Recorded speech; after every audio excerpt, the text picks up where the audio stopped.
یه جایی وسط کوه کرکس یه روستاست که خونه‌هاش قرمزن، کوچه‌هاش تنگ و زبان مردمش هم یک نسخه زنده از زبان ایران قدیمیه. اینجا ابیانه است، جایی که تاریخ، طبیعت و فرهنگ دست به دست هم دادن و من حمید خسروی امروز از زیبایی‌های این روستا میگم. در ضمن تو قسمت دوم از ویدیو در رابطه با گویش مردم ابیانه صحبت میکنم. از اسماعیل صادقیان ابیانه. ابیانه یه روستای زیبا و تاریخیه که حدود 40 کیلومتری نطنز اصفهان قرار گرفته و درست چسبیده است به دامنه کوه کرکس. حالا اینکه دقیقاً از کی ساخته شده معلوم نیست، اما یه سری چیزای قدیمی اونجا پیدا شده که مال دوران ساسانیان و سلجوقیانه. یعنی اگه بخوایم با تاریخ ساسانیان حساب کنیم، این روستا چیزی بین 1300 تا 1800 سال عمر داره. ابیانه در قدیم اسمش ابیانه نبوده و بهش میگفتن ویونا. تو زبان محلی ویو یعنی بید، ویونه هم یعنی جایی که پر از درخت بیده. چون در زمانهای دور و پر این روستا پر از بید بوده، مردم احتمالاً بهش میگفتن ویونا. حالا با گذشت زمان و دهن به دهن شدن این ویونا کم کم تبدیل شده به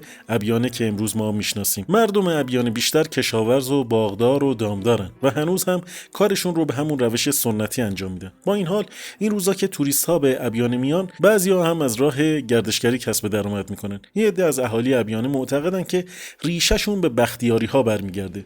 یکی از دلایلی که این حرف رو تایید میکنه شباهت لباسهاشونه، مخصوصا شلوارهای گشاد مردم این روستا که شبیه لباسهای بختیاریاست.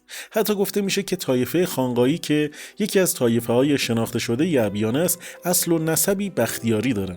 مردم ابیانه خیلی به لباس سنتشون وفادارن و هنوز هم همون پوشش قدیمی رو استفاده میکنن. این لباسای سنتی که خیلی خاصه به قدری اهمیت داره که تو لیست آثار ملی هم ثبت شده. این ویژگی فرهنگی نشون میده که مردم ابیانه چقدر به تاریخ و سنت خودشون احترام میذارن. ابیانه یه روستای قدیمیه که خونه‌هاش به خاطر خاک قرمزی که تو منطقه هست همشون یه رنگ قرمز خاص دارن. این قرمزی باعث میشه که روستا یه حال و هوای خاص پیدا کنه. در مورد بناهای تاریخی ابیانه میشه از مسجد جامع، مسجد پرزله، مسجد حاجتگاه، امامزاده، آب انبار، قلعه، کاروانسرا، آتشکده هارپاک یاد کرد. این بناها نشون میدن که ابیانه تاریخ طولانی و فرهنگ غنی داشته. مثلا وجود همین آتشکده هارپاک باعث شده که به این نتیجه رسید که قدمت این روستا به قبل از اسلام برمیگرده و دین قدیمی مردم ابیانه زرتشتی بوده. ابیانه 3 محله اصلی هم داره: پایینده، یسمان و بله. علاوه بر اینها محله‌های دیگه هم هست مثل حاجتگاه، خانقاه و میانده. معمولا هر خانواده‌ام که بیرون از روستا زندگی میکنه روی تپه‌های کنار جاده یک انبار به اسم کندا داره. این انبارها برای نگهداری آذوقه زمستونیه. چون خونه‌های توی روستا خیلی فشرده و کوچیکن و عملاً جا کمه، انبارهایی رو بیرون روستا روی تپه‌ها ساختن. خونه‌های ابیانه هم روی دامنه شیبدار در شمال رودخانه برزرود ساخته شده و باعث شده سقف خونه پایینی یه جورایی حیات خونه‌های بالایی بشه. این سبک ساخت و ساز باعث شده که ابیانه یک معماری خاص و پلکانی هم داشته باشه. اما بریم سراغ مکان‌های دیدنی ابیانه.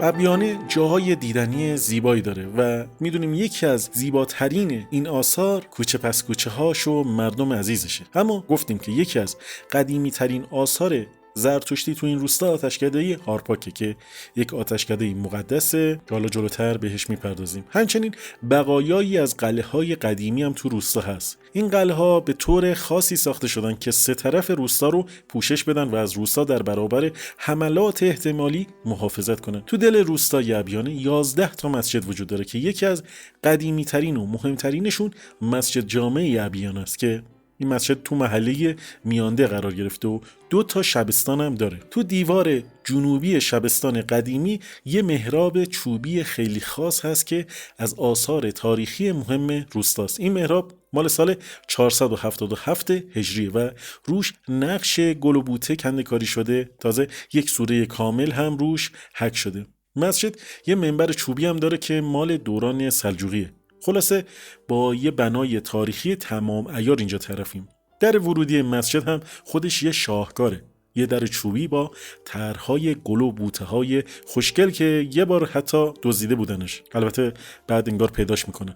شبستان جدیدم که عرض کردیم یه سالن بزرگ و روشنه که نور از سقف میتابه داخل. توش چند تا ستون هم هست با سرستون‌هایی که روشون طرحهای چوبی ظریف کنده‌کاری شده. محل دیدنی بعدی ابیان موزه مردم شناسیه. تو ابیان یه موزه جمع و جور اما خیلی باحال هست که بیشتر از این که فقط یه نمایشگاه باشه یه جور مثل سفر به گذشته است. اسمش موزه مردم شناسی ابیان است و هدفش اینه که سبک زندگی و آداب و رسوم مردم روستا رو حفظ و به بقیه نشون بده. این موزه تو یکی از خونه‌های قدیمی روستاست، همون خونه‌هایی که دیوارهاش گلی و معماری سنتیه. و اما یه مقدار بیام از روستا دورتر برسیم به آبشار ابیانه. آبشار ابیانه یکی از جاذبه‌های طبیعی و کمتر شناخته شده نزدیک روستای ابیان است. این آبشار کنار رودخانه‌ای که از کوه کرکس میاد. محل بعدی آتشکده هارپاکه که راجبش صحبت کردیم. این آتشکده یکی از قدیمی ترین و رازآلودترین جاهای ابیان است. آتشکده هارپاک که بهش آتشکده ابیانه هم میگن، یک معبد زرتشتی بوده و معماریش به سبک چهارتاقی، همون مدلی که مخصوص آتشکده هاست، ساخته شده. این بنا قبلا 3 طبقه داشته ولی الان فقط یک طاق کوچیک از طبقه سومش باقی مونده. با این حال هنوزم ابهت و حال و هوای خاصشو داره. تو روستای ابیانه از اون بازارهای سنتی و شلوغ که یه جا متمرکز باشن خبری نیست، اما خیابونای اصلی مخصوصا مسیری که میرن به سمت جای دیدنی الان تبدیل شدن به بازارچه های غیر متمرکز. یعنی شما همینجوری که دارید میرید دکه ها و غرفه هایی هست که هرچی بخواین دارن، از زیورالات دستساز و گردنبند و دستبند گرفته تا قالی و گیوه و لواشک و لبنیات خانگی. خب الان وقتشه که درباره گویش مردم ابیانه صحبت کنیم. قبل از اینکه صحبت کنیم در مورد گویش این مردم، یه مقدار بشنویم چجوری صحبت میکنن. از اسماعیل صادقیان ابیانا ساکن ابیانا özüm Pahlavi Sosaniya indeci ateşkada Horpoka مردم اینده همه به özüm خیمی هم گره و هر کسی که شهر بجی بم وارد ده بابه. مردم ابیانه یه جور صحبت میکنن که وقتی گوش میدی انگار یک نسخه قدیمی از فارسی رو داری میشنوی، ولی با یه لهجه شیرین و متفاوت. این لهجه یکی از لهجه‌های قدیمی و خاص ایرانه که حتی برای خارجی‌ها هم همیشه جذاب بوده. مثلا یه ایرانشناس فرانسوی به اسم پیر لوکوک تو سال 1979 یه مقاله در مورد گویش ابیانه نوشته. بعدش اشمیت و چند تا پژوهشگر خارجی دیگه هم دست به کار شدن و روش کار کردن. تو ایران هم بزرگان زبانشناسی در موردش صحبت کردن و تحقیق کردن. حالا ببینیم این گویش دقیقاً چیه. گویش ابیانه جزو لهجه‌های مرکزی ایرانه، یعنی مثل لهجه هایی که تو قم، اصفهان، ناین، کاشان و سمنان شنیده میشن. ناین هم خودش یک گویش عجیب غریب مخصوص خودش داره. حالا بعداً در موردش صحبت میکنیم. اگه بخوایم این لهجه های مرکزی رو دسته‌بندی کنیم، ابیانه میفته تو دسته شمال شرقی، یعنی همون خانواده لهجه های آران، بادرود، نطنز، جوشقان، ابوزیدآباد و چند تا روستای دیگه اون منطقه. اما چیزی که گویش ابیانه رو خاص‌تر میکنه ریشه هاشه. زبان مردم ابیانه به زبان پهلوی اشکانی خیلی نزدیکه. پهلوی اشکانی یه شاخه از زبان فارسی میانه بوده که حالا تقریبا دیگه فراموش شده، ولی هنوزم رد و نشونش تو حرف‌های مردم ابیانه دیده میشه. البته یک نکته مهم که اینجا هست اینه که زبان همیشه در حال تغییره. همونطور که محمد میرشکرایی یکی از پژوهشگران معروف میگه نمیشه گفت یک زبان تموم میشه و یکی دیگه جاش میاد. همونطوری که فارسی ما با فارسی زمان قاجار فرق میکنه، گویش ابیانه هم توی زمان تغییر کرده، ولی هنوزم کلی ریشه قدیمی توش هست. میرشکرایی همچنین اضافه میکنه ممکنه تو کوههای جلفا